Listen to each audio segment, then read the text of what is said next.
Vamos a hablar ahora en el primer segmento con Doug Newcomb, el cofundador y coproductor de esta conferencia que se realizó recientemente, Connected Car Conference, hablar sobre tecnología, seguridad, datos de privacidad, internet y muchas otras cosas sobre la actualidad y el futuro de los autos. And now we're talking with Doug Newcomb about the Car Connected Conference that recently happened in New York. How are you, Doug?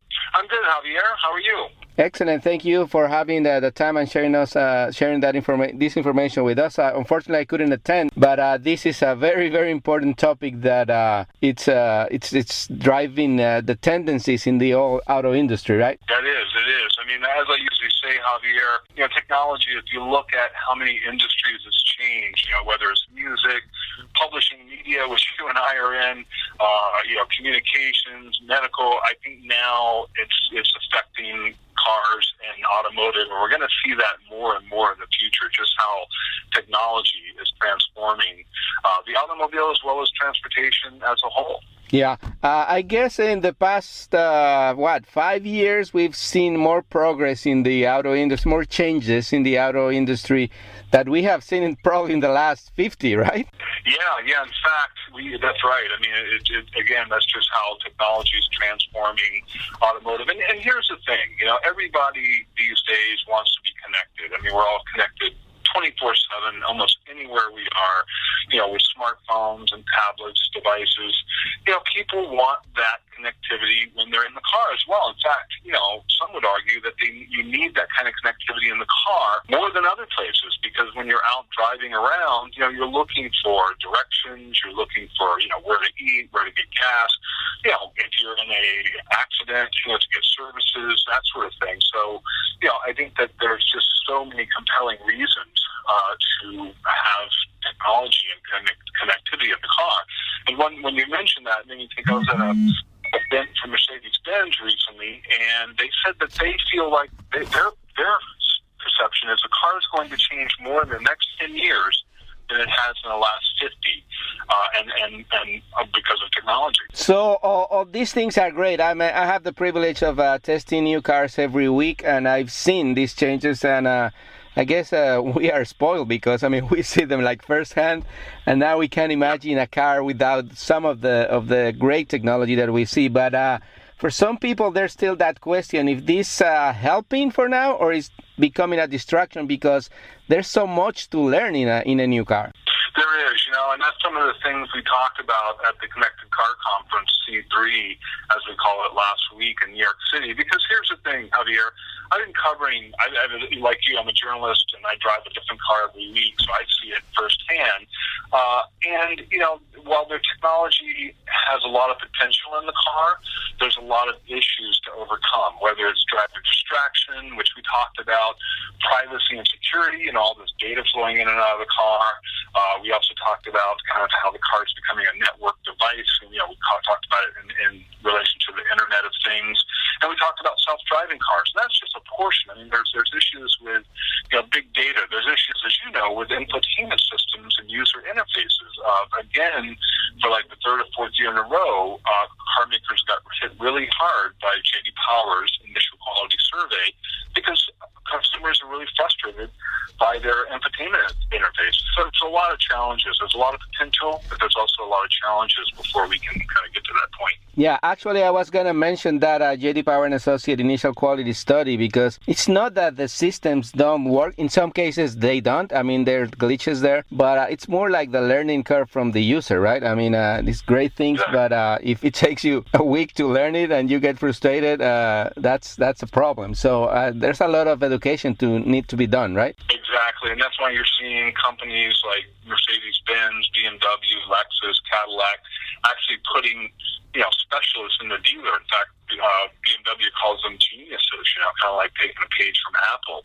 And then we're also seeing it, with Chevy. They have certain, I think I forget what they call them, but technology specialists in the dealers to teach people how to use this technology. And what we've seen in the last couple of months, in fact, just last week, Google announced their Android Auto, where basically the Android phone, you plug it in, and there you have, the familiar, user interface from your phone in the dash. And Apple did the same thing with CarPlay last the Geneva Auto Show a couple of months ago. So it's kind of interesting to see these two big tech giants kind of moving in. Basically, a lot of people perceive it as saying, okay, well, you know what, automakers, move out of the way. We know what we're doing here. Let's just have people plug in their phones and we'll take over in the dash. Which makes sense in some ways, but in some ways doesn't. So it's kind of a very interesting time right now. So not only like they put in their technology. I mean, Google announced its self-driven car recently too. And what's your prediction on that? Obviously, that was a prototype. They say they're gonna come with more defined details on that. But what do you think about that? Yeah, it's very interesting. I mean, I'm reading some articles this week where, Detroit or the automakers and Google kind of have divergent paths. Automakers have been working on self-driving cars for quite a while. And as you know, some cars can almost drive themselves now with all the driver assist systems. Lane keep assist and adaptive cruise control.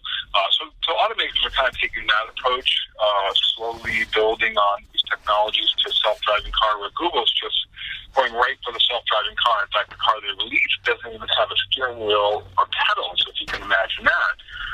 They imagine a world where you call a car, get in, it drives you where you want to go, where automakers are taking a different route, looking at still selling cars, obviously, but, cars that in certain situations on the highway, for example, they can pretty much drive themselves. Yeah. Until that time comes and when cars really drive themselves and there's like absolute safety, I mean, they're aiming for zero accidents and zero deaths with those kind of technology. For now, it's still pretty bad. At least here in Florida, where I live, the laws against text driving and talking on the phone are pretty much non-exist. I mean, and that's pretty bad. So I guess that technology is one of these cases where technology has gone much faster than legislation and other things, right? Yeah, exactly. Well, that's another issue, and we had someone from NHTSA on National Highway Transportation Safety Administration on the distracted driving panel at the Connected Car Conference, because you're right. I mean, that's a whole separate but related issue is the regulation, and NHTSA and other parts of the Department of Transportation in Washington, as well as on the local level, are really trying to get their hands and heads and laws around this, because, as you mentioned, it's changing so fast. They're trying to create laws and regulation based on technology, but the technology is changing really, really quickly, as technology often does. I think that's a key part of it is crafting laws that one doesn't hamper the technology, but two, keep people safe and as they're meant to be. Yeah, and on the other end of the spectrum, I guess, at least from what I see, I don't have like official data for this, but I think people are getting better, which is bad anyway, like to do it, but I think people are getting better at driving with the phone in your hand. I know there's still accidents and there's like a huge potential for bad accidents, but like in that case, I think at least some people are getting more used to that. Yeah, they are. I mean, you're right. I mean, accidents have been dropping. It's a lot of different factors for that. I mean, driving dropped as well during the recession, but there's been a steady decline in accident fatalities. And I think there's a lot of reasons for that. And I think, part of it is, better, safer cars. There's cars now that mandatory, they have ABS, traction control, things like that. NHTSA is looking at other safety technologies. But here's the thing. I did a study once where NHTSA, it was a combination of NHTSA and also some research in Germany. They found that if four advanced, safety technologies or driver assist technologies on a vehicle, see if I can remember them all, it was lane keeping, adaptive cruise, collision prevention, and I think it was ABS was the other one. 33%, that's a third of highway fatalities could be reduced. And that's why you're seeing NHTSA having such a look at this. I mean, the way I often explain it to people, you think that first they had seat belts, and then airbags. Those were kind of passive restraints. Those protect you after an accident, from being injured. Now they're looking at technologies, as I described, driver assist technologies that prevent an accident from happening in the first place, or mitigate it, like collision prevention that will automatically apply the brakes, before you hit something, like you see in Volvo. And, so we're starting to see that. And again, it's just the effectiveness that they've seen that this could really reduce accidents. Because, look at it this way. Humans,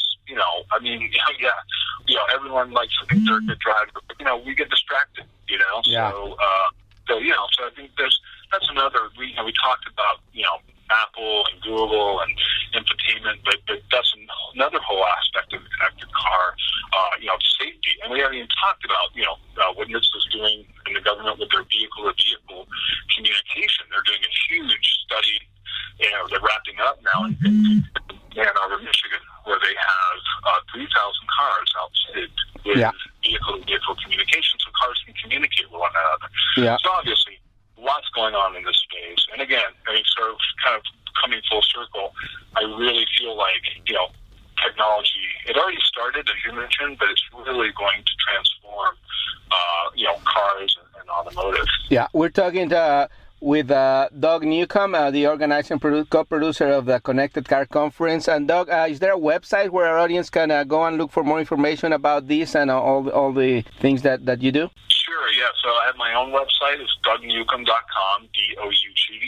DougNewcomb.com. And we also have posted some of the videos, and we'll be posting all the videos from the Connected Car Conference if people want to check them out. And I'm also going to be having highlights from that. And then I also formed what's called the Connected Car Council. I've got some of the top thought leaders together in the connected car space to really talk about and figure out some of these issues, and also help me plan some of these events that I'm doing. We're doing another event in Silicon Valley as part of the Western Automotive Tournament in October. Okay, Doug, I'm sorry, we're running out of time in this segment, unfortunately, but I'm going to post all this information on our social media pages so people can stay connected with you and read all about it. Okay, thank you very much for your time. Javier, thank you. Good talking to you. Thank you. Bye. Este programa fue una producción de National Latino Broadcasting.